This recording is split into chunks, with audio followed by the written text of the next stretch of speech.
to show you a little bit about the cardigan and what went well and what could have been better. This was actually supposed to be a tunic. I modified the pattern because I'm always modifying sweater patterns.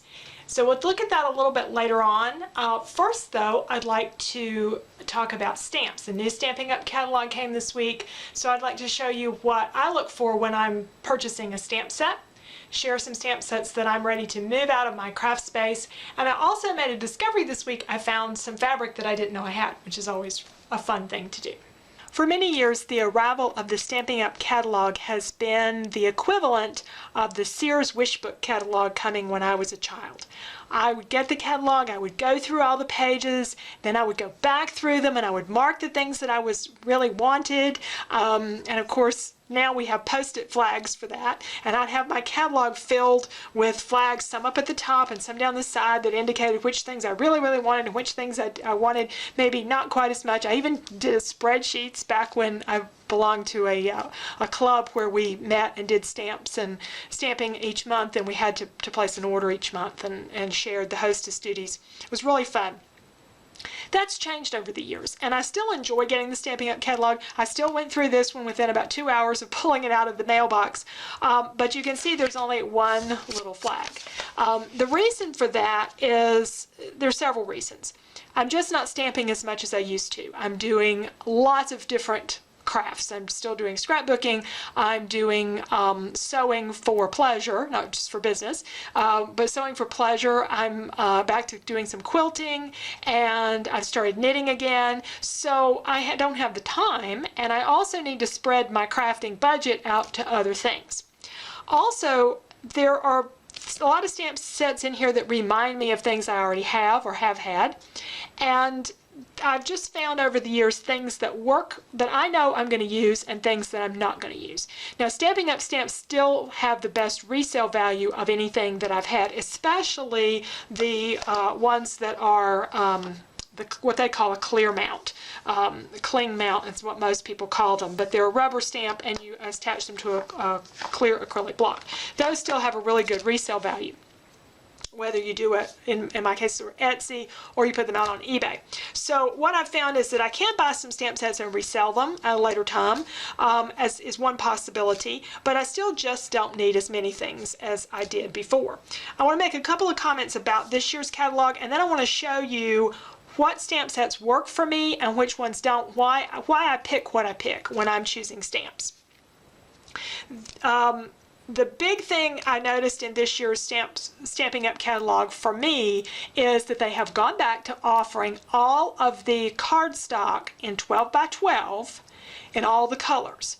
They used to offer it where you could buy a whole pack of crumb cake or a whole pack of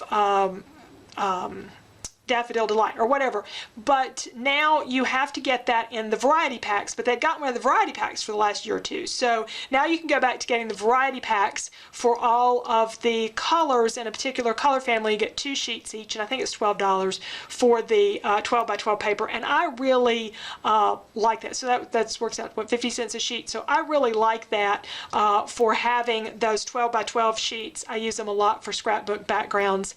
And speaking of color families, they redid the color families. I'm not going to talk about that. Go to a Stamping Up Demonstrators blog or YouTube channel, and they'll I'm sure tell you all about the new color families, what's been added, what's been changed, but they do have the colors, so in 12 by 12. So to me, that's really nice because I can use them also on my silhouette. Silhouette mat is 12 inches, and sometimes when I'm doing Christmas cards, I'm cutting the same thing over and over again, and I have that full 12-inch design. So I'm really pleased about that.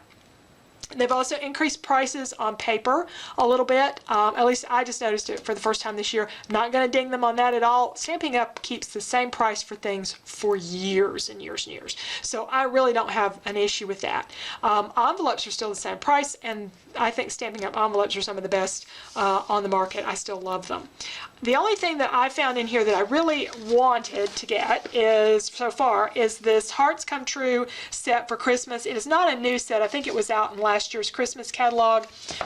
It's got a lot of greetings. It also comes with a die set. I do not have a die cutting machine. I use the Silhouette, so I'm not going to buy the dies, but I am going to buy that for Christmas cards. So when I get it in later on, I'll show you. I'm not going to do an order right away, but when I do one, I'll get that. So those are just a couple of things from the Stampin' Up! Catalog. There are lots of beautiful stamps in here. And I'm sure I'll go back through it another time or two, and I might find something else to order. But right now, I've just got lots of things that I already have that I want to use. Now, when I do order stamps, here are some examples of ones that have worked well for me and ones that haven't.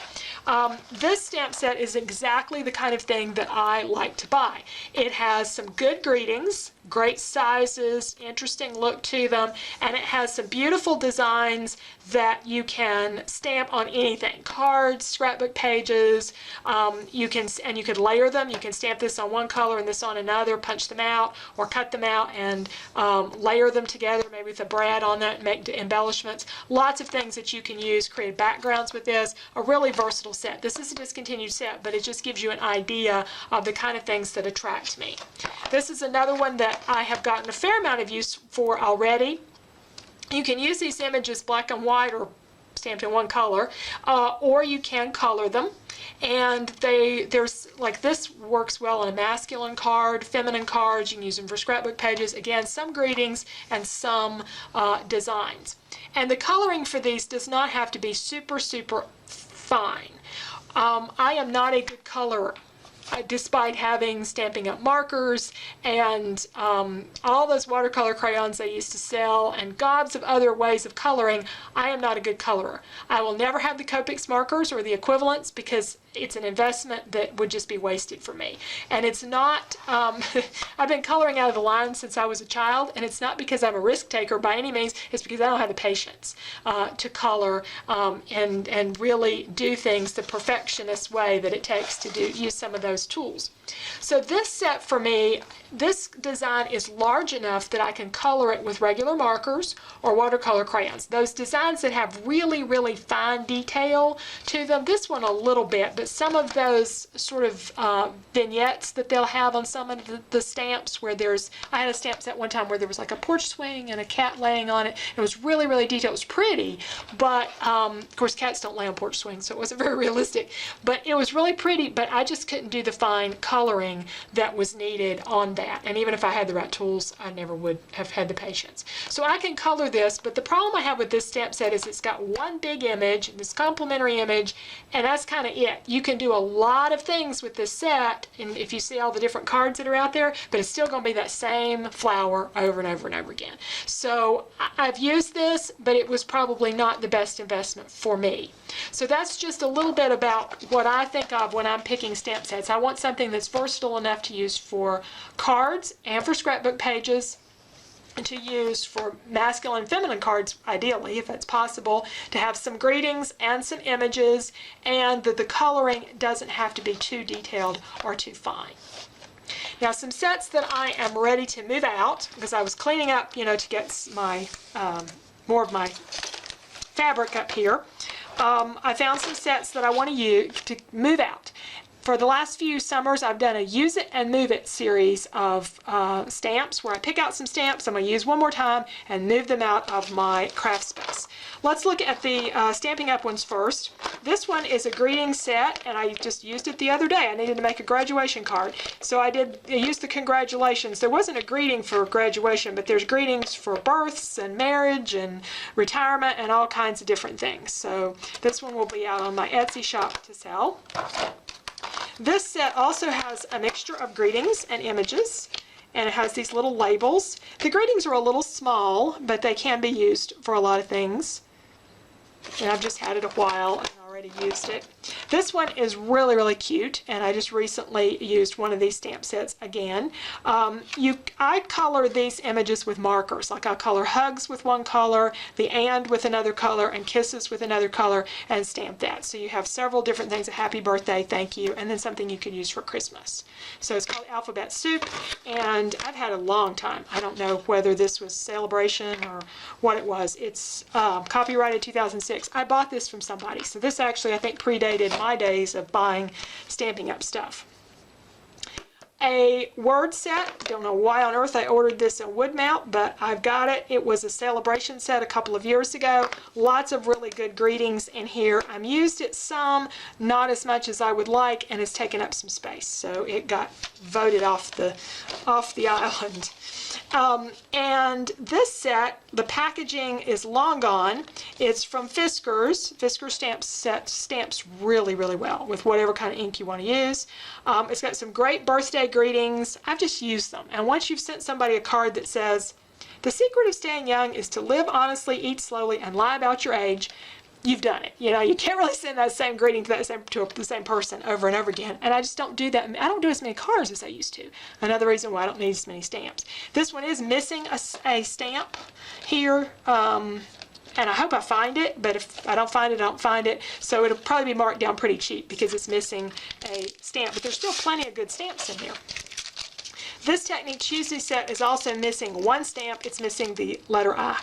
But you could substitute another I. And the rest of the words are really great because they're block words as well as the script that's all in one stamp. And you can create all kinds of things like we love to read, I think is one of the things that I created one time with these on a scrapbook page. So you can do lots of cute words with that from the Technique Tuesday set. So these will be out on my Etsy shop if you are interested in some new old cheap stamp sets. Also this week, before we get to the cardigan, actually last week, I finished this cap, and it's for a friend, and there will be in the description of this video, there'll be a link to the blog post that tells you about some of the things that you see in the video, including where to find the patterns for this. This came out of a book that I downloaded from the library, and so I don't have the name right off the top of my head because I have returned it to the library, but I did part of the pattern and then I just did the rest in stockinette. It was really taking forever to do this, and it was coming out a little more open than I wanted, but I love the yarn. It is Cascade Yarns Elysian, I guess, and it's a wool acrylic mix, and it's just really soft and really, really nice. So I made it for a friend. It's her favorite color, and so I got to deliver that very soon. Now let's talk a little bit about the cardigan. That was supposed to be a tunic, and let me show you the photo of the pattern.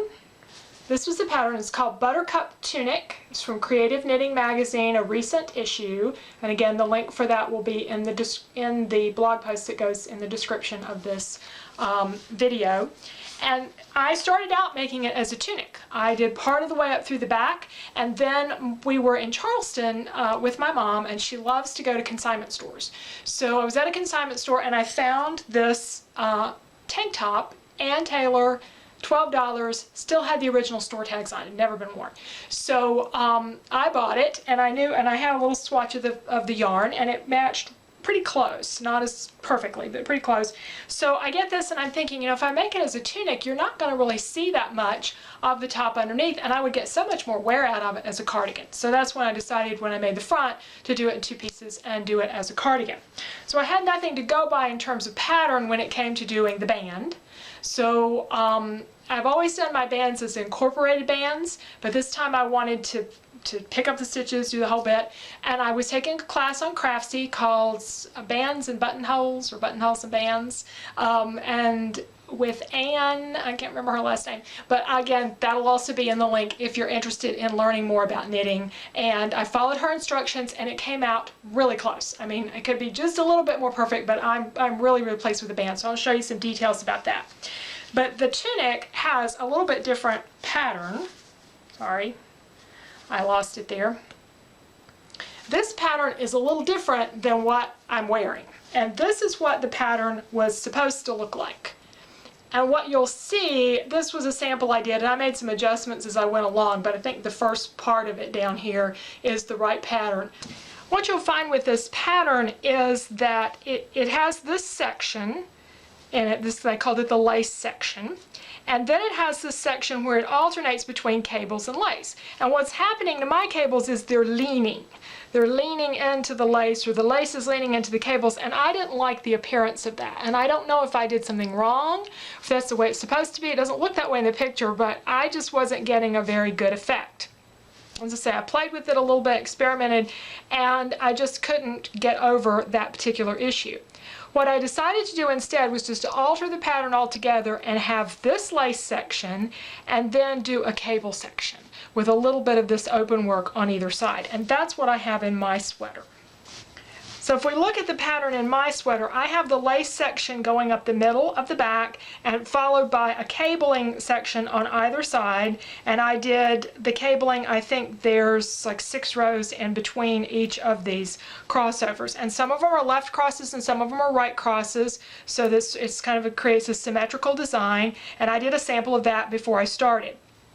One of the things about this particular yarn, this is hemp, and it's a mixture of hemp and cotton. It works up really nicely and it blocks beautifully. I don't think this piece, well, I may have wet that. I can't, it probably has. It looks better than just regular knitting, but you can tell the difference on the band, because the band, I've not put any water to it at all after I knitted it, and the stitches are not nearly as pretty as they are in the rest of the work, but the rest of it has been blocked, and when you add water to it, it just creates a beautiful, beautiful stitch. However, when you add water to it, it has one other problem. The color runs. It runs badly. So I can wear my new sweater, I just can't wear it in the rain. And I can't wash it unless I want to lose blue color. So I'm going to work on that. I've got some Rit dye fixative. I had some fabric that was bleeding and I tried it on the fabric, worked great. So I'm probably going to try it on the sweater.